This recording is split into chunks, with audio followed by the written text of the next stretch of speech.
Hello friends and welcome back to the channel. I'm Nick and this is MSFS Flight Plans, a place where aviators, simmers, explorers, and apparently a good number of people who find these videos extremely relaxing can come along for the ride and get the world off your shoulders, even if only for a little while. And I have found a real gem for us today, guys. I hope you wind up liking this one as much as I do. I'll tell you the story of how I found this place once you get going, but first let's just take care of these initial details. We are on the little island of Réunion today, which is about 375 miles off the eastern coast of Madagascar, which is about the same distance from the eastern coast of Africa. Well, southern Africa anyway, Mozambique to be specific. And this place has two airports, this one called Pierrefonds, which is on the southern coast, and Roland, which is in the capital of St. Denis on the northern coast, and that's the one we're going to be landing.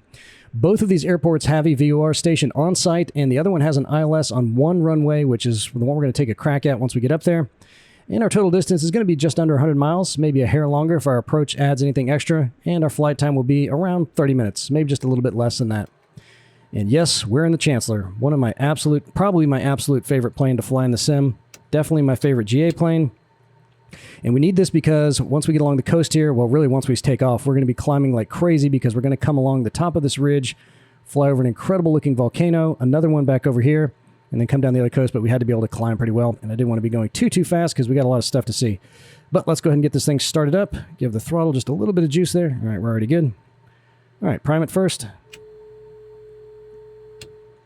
Left engine start. And it's good. Prime the right. And right engine start, and while we do that, we'll take a nice close look at Chet's wife.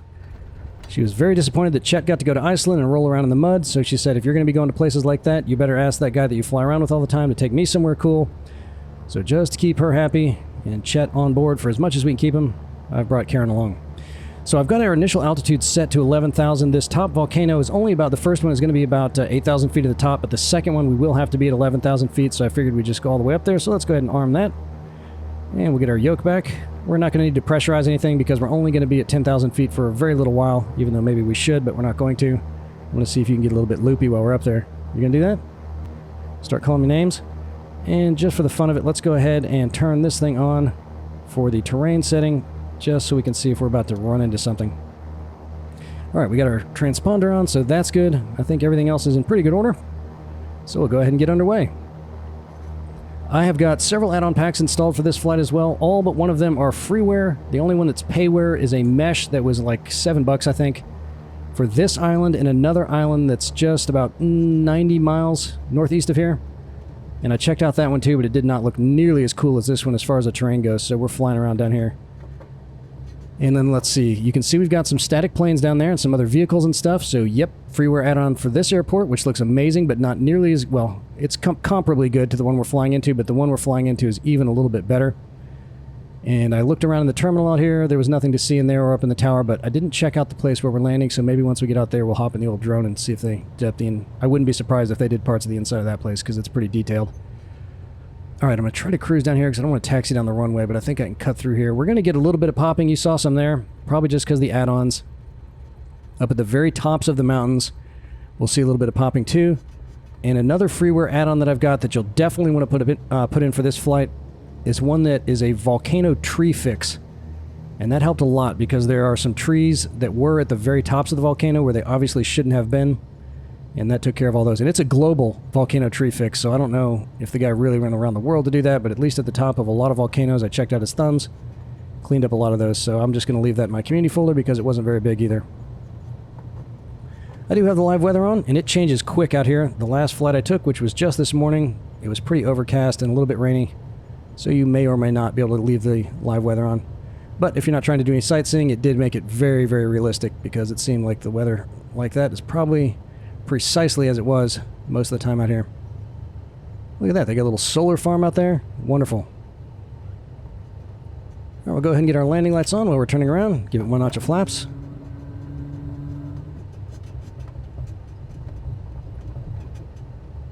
And we're already lined up, that's great.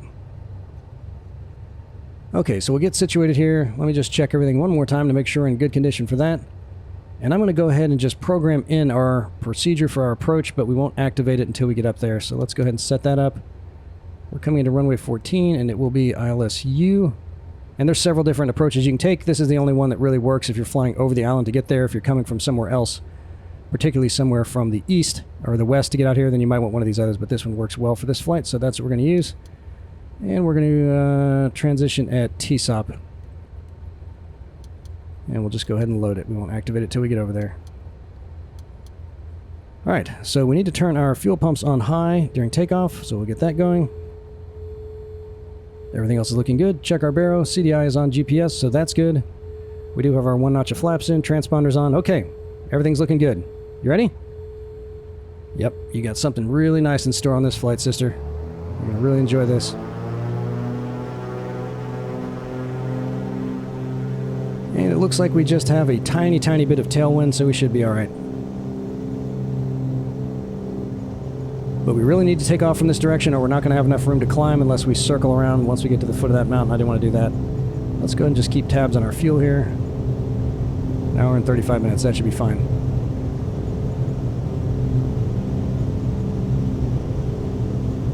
As always, the add-ons that we're using in this flight will be included in the video description if you would like to add those, along with this exact flight plan if you want to take it as we're taking it today. You can click on that link. It'll give you a download for pulling it into little NavMap, and from there you can pull it into the sim. Alright, gears up. And flaps up. And landing lights off. It's so bright out here you probably couldn't see them anyway. I'll turn our taxi lights off. Had those on too. Alright, so go ahead and put the autopilot on. Nav. And we're going to climb at 1,500 feet a minute while we can, while the air is still nice and thick down here, because we're not going to be able to do that all the way up. And pull the throttle back a little bit. Just going to keep an eye on our airspeed. Make sure we're cool there.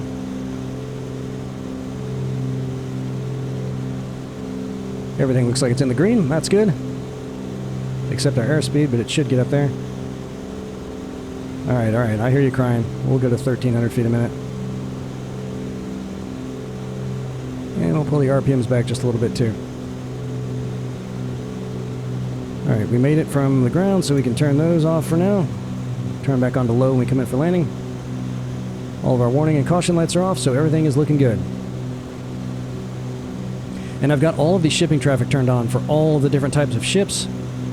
And I'm not having too many performance issues. Once we get to the tops of the mountains again, a little bit of popping up there. And when we get down by Saint Denis, I think just because that airport is so detailed, we may see a little bit of frame rate stuttering. But other than that, everything should look pretty good. And this plane's pretty complex too, so they must have done a great job with the rendering there. And you're going to see some phenomenal landscape.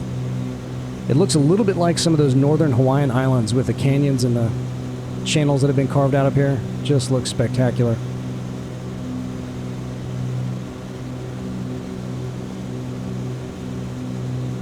Alright, once we get turned around here, we're going to see the town of St. Pierre, which is right up here, down along the coast, and a little further inland as you creep up this mountain up here. This much larger population center up here is called Les Tampons, which I mentioned because why would I not mention a town called Tampon?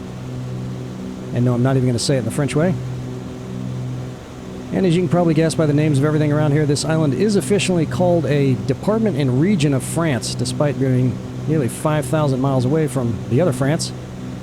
And that status means it is governed by all the same laws and regulations as European France, which is also known as metropolitan France. And I did not know that prior to this flight, nor did I know that France had any territories down here. So I guess we're already getting our money's worth out of this trip.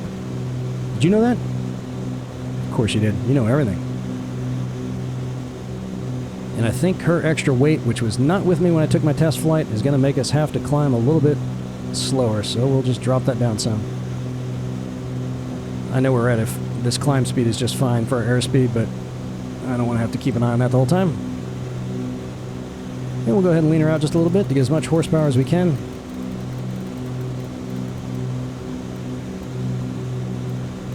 Alright. And despite being relatively close to Madagascar, as I mentioned, we're only, well, a little bit under 400 miles away. I was a bit surprised to learn that this place was mostly uninhabited until French colonists arrived in the 1600s. Which is even more astonishing if you saw our Hawaii flight, where we learned that that place was settled by the Polynesians, which were over 2,000 miles across the Pacific Ocean, and they did that 1,000 years before they did this. That's pretty crazy. Look at that, they got a little soccer field down there. Yeah, we just got to climb so much, we're not going to get a good view of this stuff down here. we're just too far away. But I did add something for this flight. Check this out, because we're going to want to see some stuff out of our right-hand window. Ready for this? Look at that. When we come into Saint Denis, we're not going to see much unless we go to that window. We won't be able to do it for very long, but I thought that might be a nice little touch. Maybe you could go sit back there. No, you want to see everything up here. The French originally called this place Bourbon, after the ruling dynasty of that time, and it was changed to Réunion, which means meeting in French. And that happened for the first time in 1793. And look at these channels up here. You can already tell that's going to look just incredible. And no one's really sure why they called it Réunion. There's some speculation it might have something to do with events surrounding the French Revolution, which was also happening around that time. But its true origin has been lost to history, at least as far as the naming of it. In 1806, the name was changed to Bonaparte. Yes, it was after that Bonaparte, then back to Bourbon, again 4 years later, and then finally back to Réunion in 1848. So I guess they figured what worked first time worked again. And this place is considered tropical. It's obviously south of the equator. The equivalent on the northern latitudes, I was just kind of trying to eyeball it, probably around the Bahamas region. So that's about what it would be like down here. Of course, the seasons don't change too much. But the tropical air made it a great place for sugarcane plantations initially, which was a great place for slavery. But fortunately, France was on the cutting edge of compassion and decided to abolish human ownership. The same year, they finally changed the name back to Réunion in 1848. But before we give anybody a standing O for that, indentured servitude quickly filled the workforce as the slaves moved out into society. And that brought people from India, China, Vietnam, places like that, who worked without pay on these sweltering plantations, which in less civil parlance we might call slavery. But man, I bet they had no shortage of rum out here. In fact, back there in that little town we just flew over, there was a little bookmark or a point of interest mark for a place you can tour that is a rum distillery from the 1800s. So if you're getting a little thirsty down there, if you're visiting in real life, stop in there and grab a drink. But even before the French started living out here, Portuguese were at least aware of the island. There were some Portuguese sailors that named, not this island, but another one in the vicinity. So they were cruising around down here before the French arrived. And I think they named the other place in the very early 1500s, maybe like 1506, 1509. So they were out here. And maybe the French were too. They just hadn't landed or named anything. But due to its rather cosmopolitan history of imported workers, the island is very ethnically diverse today, with the majority of the population being mutts of one sort or another, much like the current populations of most of Western Europe, and the US for that matter. And French is the official language, but the lingua franca out here is something called Réunion Creole. So they got their own little flavor, kind of like Haiti does. And if you're like me, every time you hear the word Creole, you probably think of food, so of course I had to check out what the local cuisine looks like. And it looks like it's pretty much anything you can serve with curry powder and rice. So definitely an Indian flair. Of course, lots of fish and rum. Can't forget about the rum. But after the sugar export business dried up, which was primarily due to the Suez Canal opening in 1869, people started feeling like this place was just a little too far out of the way for commerce. And it suffered a pretty severe economic downturn until tourism became a big deal, which is now the primary economic driver for the island. And you're going to see here in just a minute, they've got some rivers running down from the tops of this mountain that look really, really good. You know how bad those usually look in the sim? Check this out. Look at that. That's very believable.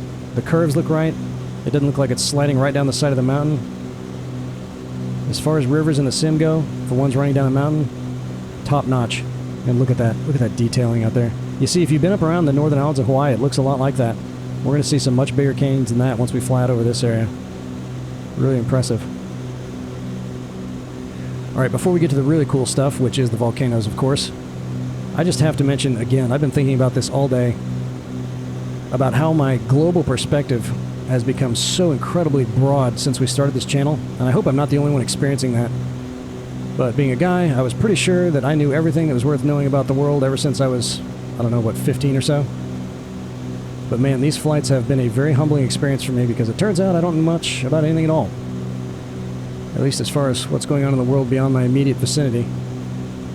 Alright, we're cooking right along, so I'm going to go ahead and drop that to about 800 feet a minute since we're almost there. And I don't know about you guys, but I feel like the planet has been rapidly shrinking since we took our first flight, which was, let's see, I think our first video was May 21st of this year, which was only, what, 7 months ago? But with increasing frequency, I'm finding that when I meet people from other places, more often than not, I know a lot about where a lot of them are from, sometimes even more than they do.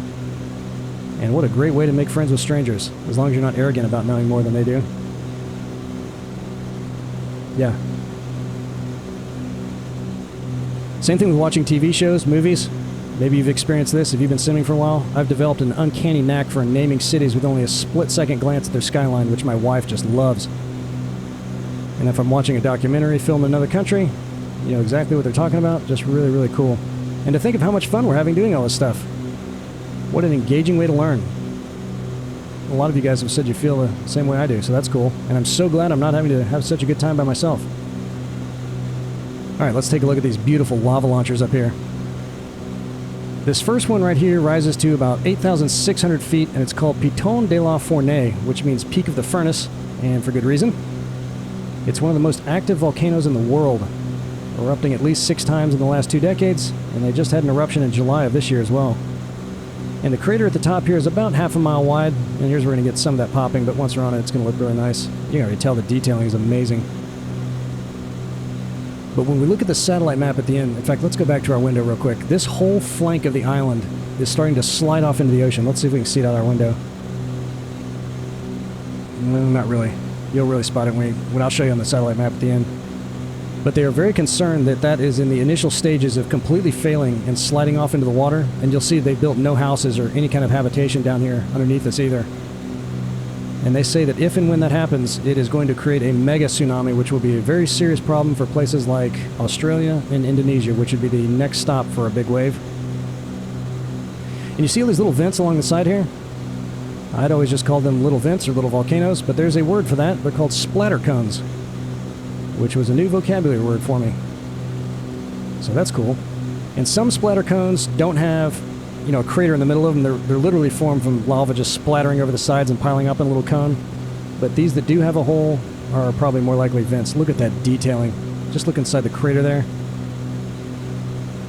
Unbelievable. And this one is a shield volcano like the ones we just saw in Hawaii. And that means it's probably not going to experience a catastrophic explosion, which has got to be great news for the locals. And most of the recent eruptions have just been right inside the caldera here, which is why none of the edges have been knocked away. Look at that. We can see right down in the middle of that. Unbelievable. And like Hawaii and Iceland, this is also the product of a hot spot under the ocean floor. And that thing's been active for about 66 million years. But this volcano is believed to only be about 530,000 years old, which in geological terms makes it just a baby. But if you think about how long humans have been roaming around the planet, which is about 200,000 years less than that, it's pretty old. Alright, once we come over this ridge, we'll see Le Tampon again down here, and I'm only pointing it out again, 1, so I can say that word, and 2, I want to tell you about a guy that lived down there for a while. In the 19th century, there was a guy who was a murderer, thief, villain, and sorcerer, all of those things, and his name was Siderain. He lived down there. And he arrived as an indentured servant in 1889, walking off his unpaid job a few years later to begin his second career as a bad guy. And he was finally nabbed after an alleged dozen or more grotesque murders, lots of throat slitting and things like that, after which he and his gang of occultists reportedly drank the blood of their victims, which is awesome, if we're being honest. And if you're thinking about committing some nefarious act of your own in Reunion today, it's said that praying at the grave of Siderain will aid in your endeavors. And I found it kind of interesting that Wikipedia specifically mentioned praying at the site of his grave if you're thinking about murdering your mother-in-law. So you might want to take note of that, and you might want to stay off this island for a while. Look at that golf course down there. And right in the middle of this next big crater, there's another town, a big town, right up there. I didn't think to look what that was called. Not a whole lot of information other than Saint Denis, the place we're flying into. Look at that. Fantastic. So there's where we took off from, right down in that area down there. Alright, we're about to fly past the second big volcano on the island, and this one is a little bit taller, at just over 10,000 feet, which makes it the highest point not just on the island of Reunion, but in all of the Indian Ocean, which is pretty impressive. And it's called Piton de Neige, which means snow peak. So I have to assume that at some times of the year, they must occasionally get a little bit of snow up there at the top, which must be an incredible sight considering this is an otherwise very tropical island. But unlike its eastern neighbor, this one is considered inactive. Oh no, hard freeze. Hope we don't get another one of those. And this one's been inactive for about 20,000 years. And there was a period of time where both of these were erupting together. But considering the one literally a couple miles behind us is one of the most active in the world, it's pretty incredible that this one hasn't blown its top in that long. But this one's also much, much older. I think this one's around 3 million years old versus 500,000 that last one. And when we look down from the top at this one, it's really cool. So here's the peak of it here, but on each side of it, it looks like a clover leaf. There's 3 huge circles where everything's been eroded away. And I'm guessing that's probably because of all the rainfall they get out here. They get about 60 inches a year. And there's probably just some, collapsed caldera and stuff that's just fallen down over all the years. But boy, does it look incredible, doesn't it? And we're going to turn right in a minute, and then I'll show you that little town that we're flying right towards right now.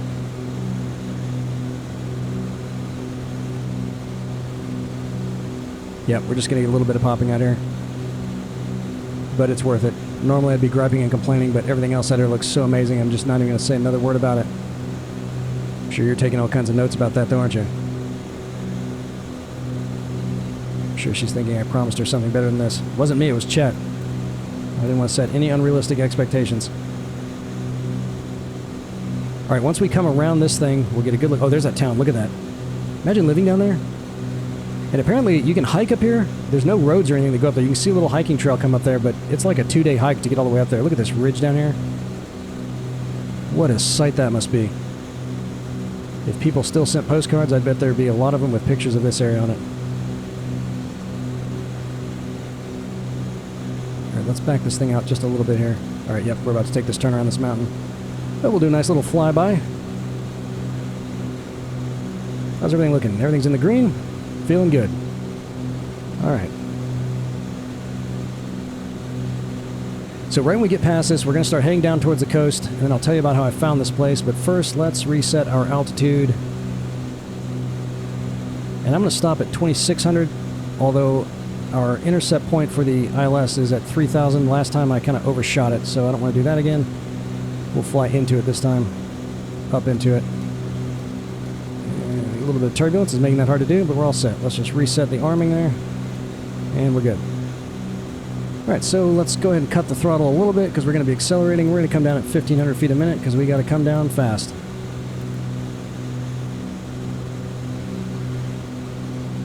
So there's Saint Denis down there. That's what we're coming into.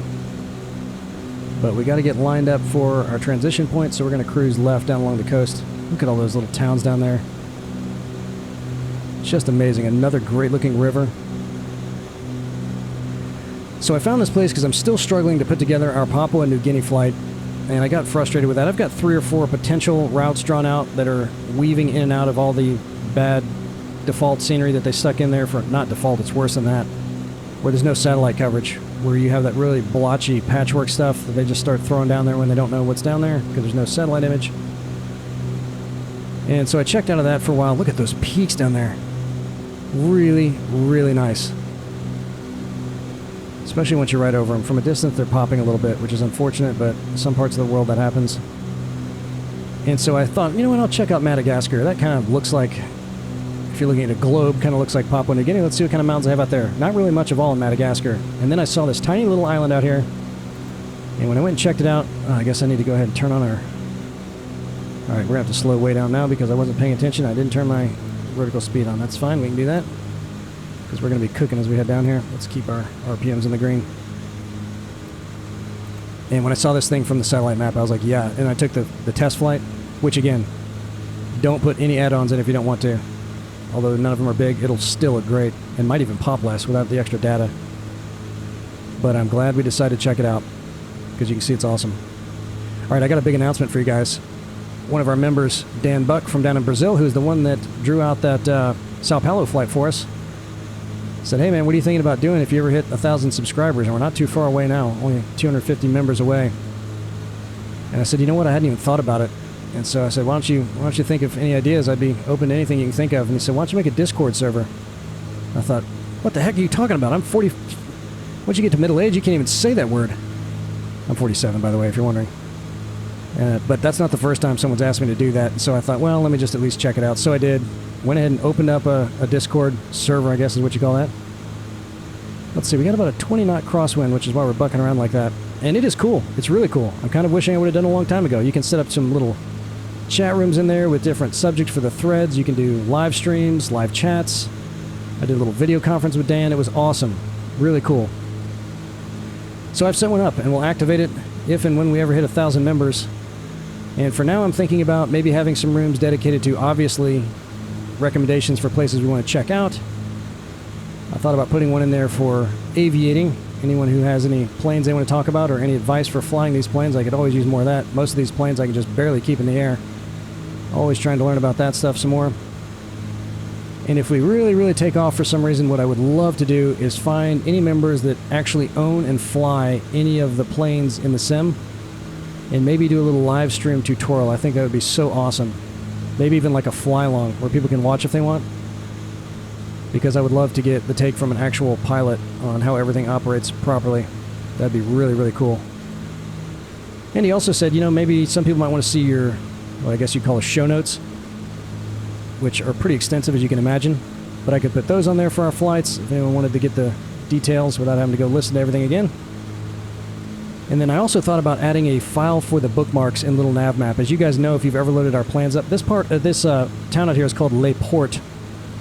And this area here is called St. Paul, which is really where everybody lives. As you can see, most of this is pretty industrial out here, although they do have a little soccer field down there. And there's another big stadium right here. We're not going to get close enough to see it. But I couldn't really find any information about this place. But we have to head out this way anyhow to get set up for our ILS approach, so we're checking it out.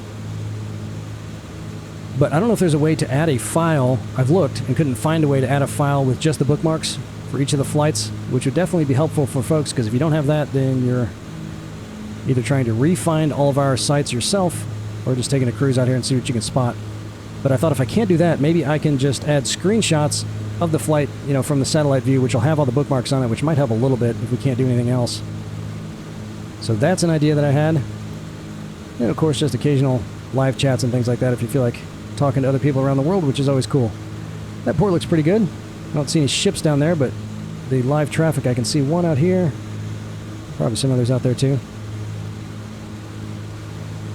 Very nice.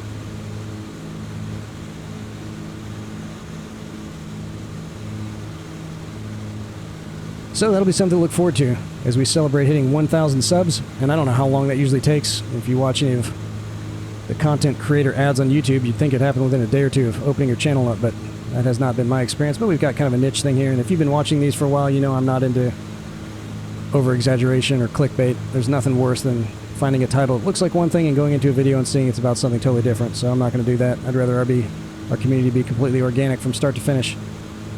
And I'm in no particular rush. Alright, as we make this turn towards the north, I'm going to go ahead and activate our approach, and that should get us on track.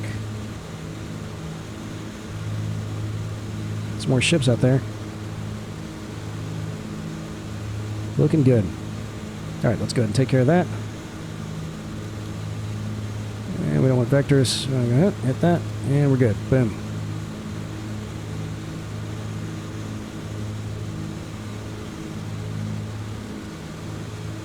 Alright, after my humiliating ILS defeat on that Hawaii flight, and I still can't figure out how I screwed that one up. I went back and watched that landing again, because I was able to successfully do it on the test flight right before I recorded that. I think maybe I just wasn't sure how to read the way the gauges are set up on that plane, and I might have just thought something was showing me something that wasn't what it actually was, because that's probably only, I think I mentioned in that video, probably the 10th time I'd flown that plane, and it was only the 2nd time I tried an ILS approach. But just to avoid being defeated again, I figured since we had an ILS here, I'd take a crack at it. Alright, we got about another 1,000 feet to go or so, 1,500 feet. And that should be just in time. And we've already got our ILS signal in there, that's good, 110.3. And it'll switch over to VLOC on its own since we have it programmed as our approach. So we won't get a real great look at Saint Denis since we'll be flying our approach to the left of it, but I did make a special passenger camera back there, which we'll look through as we get a little bit closer, see if there's anything worth looking at. But I've got a little bit of information about that place before we get down there. There it is. We're going to come around the side of those cliffs over there.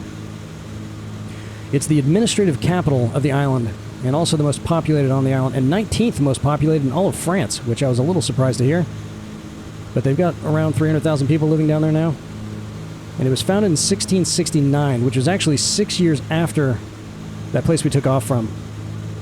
And the reason why they went to the other place first was because the harbors were a little bit better for shipping and the winds were better for getting in and out of there. Of course, everything back there was sail-powered.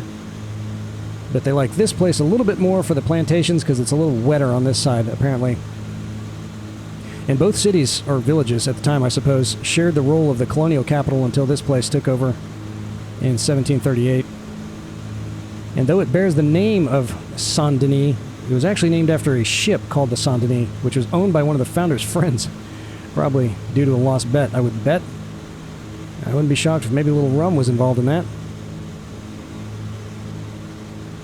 Alright, here we go, making our turn on to final. And unfortunately there weren't any forts on this island, and you know how disappointed I am to have to say that, but they did see a little action down here during the Napoleonic Wars in the early 1800s. In July of 1810, the Brits rolled in, first capturing Saint Denis and then the whole island, which they held for 5 years. And then turned it back over to France after the Treaty of Paris was signed in 1815. Alright, so I'm just going to keep an eye on our horizontal marker here. Once that comes below whatever that stuff is underneath it, that's when I'm going to click it into approach mode. We should be able to catch it just fine. But what an incredible island, huh? I'd never even heard of it before, if I'm being honest. I never would have thought to come out here and to see that they just did such a good job with it. What a treat.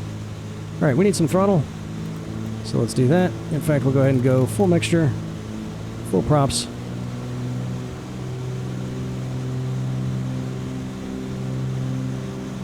And we'll get our gears out here in just a minute once we activate the approach. A little bit of interesting history about Saint Denis here.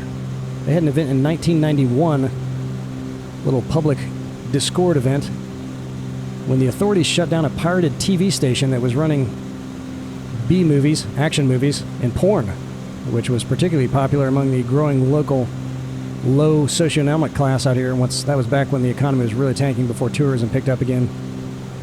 And when they finally seized a transmission tower down here in February of 1991, people started rioting and smashing and burning everything that they could get their hands on or break into or light on fire. And they finally chilled all that out about a month later, and 6 deaths later, when the First Lady of France rolled in to have a chat with the locals, who must have been very disappointed that she was wearing clothes. And everyone kind of chilled out. She said, why don't you consult with the authorities up in metropolitan France instead of rioting and ruining everything down here? And I don't know if they took her advice or not, but everything chilled out. And that was called the Chaudron Riots, if you want to look that up. Alright, approach mode is active. We'll start coming down here in just a minute. And so we'll cut the throttle a little bit.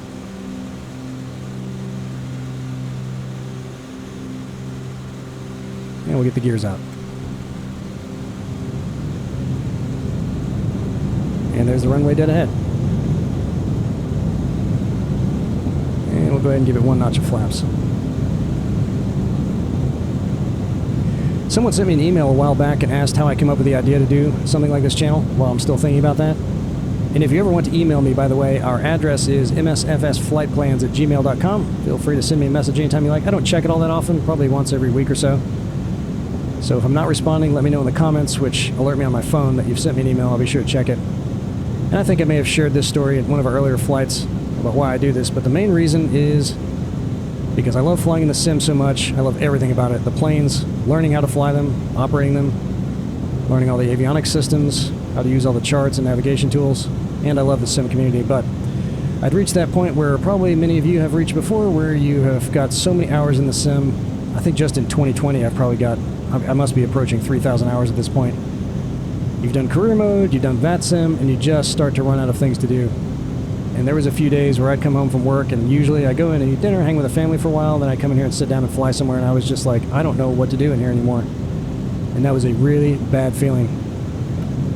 So I thought, well, there's a lot more stuff to explore outside the plane than inside the planes. I'll start doing that. I thought, if I'm going to be doing it anyway, maybe I'll just record it, start posting on YouTube, see how it goes. And the rest for now is history. But this community has just been so great. It's added so much to my life. It's just so nice after working all day, dealing with family issues, financial issues, all that stuff, to just hop in the sim and explore the world. I absolutely love it. And having you guys along for the ride makes it all the better. Just meeting everyone from all over the world, just so awesome. And once we get to 1,000 subs, which probably won't be, I guess maybe a couple more months unless the gods of the YouTube algorithm bless me again, we'll have another way to get in touch with each other, which will be really cool. Alright, another notch of flaps. And our approach speed is just under 100 knots, so we'll keep tabs on that. Oh, let's hop out of our little side window here, see how that's looking. Make sure I've got the right screen selected here. Alright, ready? There it is. Saint Denis. Look at that valley there. Amazing. Look, they got a little switchback going up the mountain over here. So good.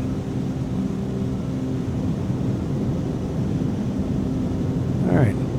And when we get down to this airport, it looks so good. I'm dying to just hop in there and see if they did anything with the terminal. We'll take a quick look in the drone, and then we'll have a look at the satellite map. So don't miss out on that. Alright, a little more throttle.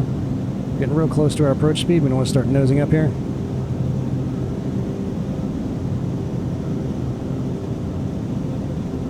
How's our winds looking? We've got just a 4-knot tailwind, which will probably be just fine, especially once we get close to the ground. And we got a long runway here. Everything's looking good. Everything's looking good. You having a good time? Tell Chet it was worth it.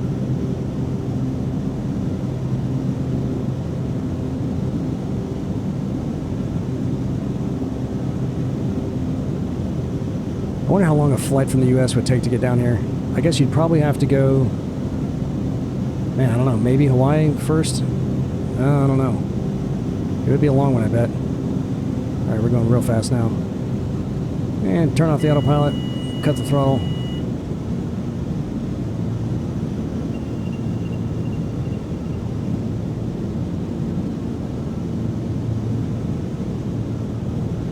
Getting just a little bit of stuttering because of this airport, I think.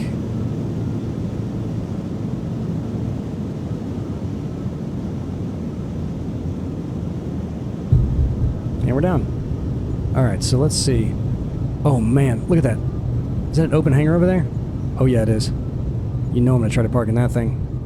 Alright, do we have a turnoff up here? Yes. Okay. Hopefully we can get over there. That thing is big. I bet you could park a liner in that thing. You see that? Just to the right of my compass. Awesome. Alright, let's get over here a little bit. Alright, flaps up. Landing lights off. Hopefully we can get over there. If we can, I'm going to park this thing in there. Nope, I'm not, because if it's for some reason not modeled correctly, I don't want to crash the sim. Alright, we'll just pull up over here and then we'll hop out in the drone real quick and then we'll check out little NavMap. Look at this place. Looks good, huh? Love when someone takes the time to make freeware like this. Modders are just so awesome. Really appreciate you guys. I need to start giving more shout-outs. A lot of them have YouTube channels, too. There's some way to add, like, a mention when you make a video in the description. That'll let them know I'm giving them props. I'm going to park here because that view is incredible. Alright, parking brake on. And we'll go ahead and just shut everything off. And I forgot to turn our fuel pumps back on, but we made it anyway. Thanks for reminding me. That was the one thing you're supposed to do. Remind me about the fuel pumps. Okay, let's bring a little NavMap over. This will be a quick tour because there wasn't all that much. This place is pretty small. Look at all these ships everywhere. Those are all the injected ones. That's what happens when you max that thing out. And you know, considering, even though there was a little bit of freezing, we got the hard freeze, but with all the shipping turned all the way up, and I had, let's see, I had my terrain level of detail at 250, object level of detail maxed out, maxed water waves, so everything was pretty cranked up pretty high, so I probably should have turned some of that down. We might not have had that hard freeze, but that's fine. Still a great flight. All right, so here's Pierrefonds, and again, if you're going to take this flight, you really got to go off this way. If you come off this way, you're going to have to do some circling or something unless you have something that can really climb, but if it climbs like that, it's probably too fast to really soak in the sights, so I thought this was pretty good. It gave us just about the right amount of distance, at least in the 414, to climb up there. So here's St. Pierre here, and they got a nice port down there, but that harbor wasn't there. It was kind of sunk where all those boats are, but you could see these jetties here, so that was cool. We saw the stadium, which looked just like that. Awesome. Here's Le Tampon up here, where you can go to Saturn's grave and pray about killing your mother-in-law. They got a lot of stuff up here. Look at this. I wonder what elevation that is. But here's all these rivers they had running down the mountain. That one looks like a little mudslide came down there, doesn't it? and they looked good, really good. Such a nice treat when the sim does that right. Here's what I was talking about before, with the side of this thing collapsing down into the water, and you can see there are no houses or anything. They got a little road going through there, it looks like, but they have not built anything out here. Probably because they're very concerned about this whole thing just sliding away. And I'll show you where it is, the next stop for those waves. Pretty far away, but oh no, you wouldn't come to Hawaii to get here. That's all the way on the other side of it. So I guess you'd have to, if you were leaving from the east coast of the United States, probably leave from like JFK or somewhere, Orlando maybe. You definitely have to take a couple stops. But then it's, if a wave's coming out here, Australia, Indonesia. Maybe a little bit of India if you got a little reflective wave coming over there, but that would be bad news for those guys. I bet they're keeping an eye on that thing. But these canyons and valleys, oh my gosh. The only thing I can think of that looks close to that is that northern island in Hawaii, which looks very similar, but those weren't even as big as these things up here. And you see what I was talking about with that clover shape? Look at this. All that stuff's just kind of falling away from there. And then here was that town that was right in the middle of it. Look at this place. So how do you get in there? There's got to be a road coming up. It looks like they got a little road running down there. Boy, I bet that's one heck of a hike to get up there. But what a cool place to live that would be.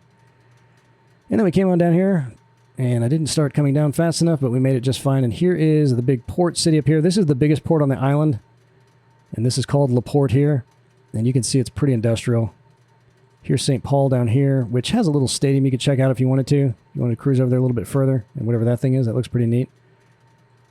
But other than that, obviously the terrain was the main feature of this flight. And then we came into old Saint-Denis, and they got some stadiums down there too. Look at all that stuff.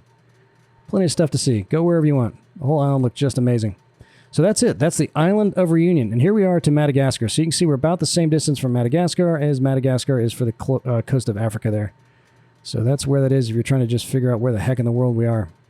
And this is the other island included in the mesh pack, but as you can see, not a lot of terrain compared to the other place. So we just bypassed that altogether. And it's about, I think, 90 miles from here to there. So if you want to fly over there, you could definitely make it in one trip. And that's it, guys. Had an absolute blast as always. Can't wait to see you all again in the skies. Later.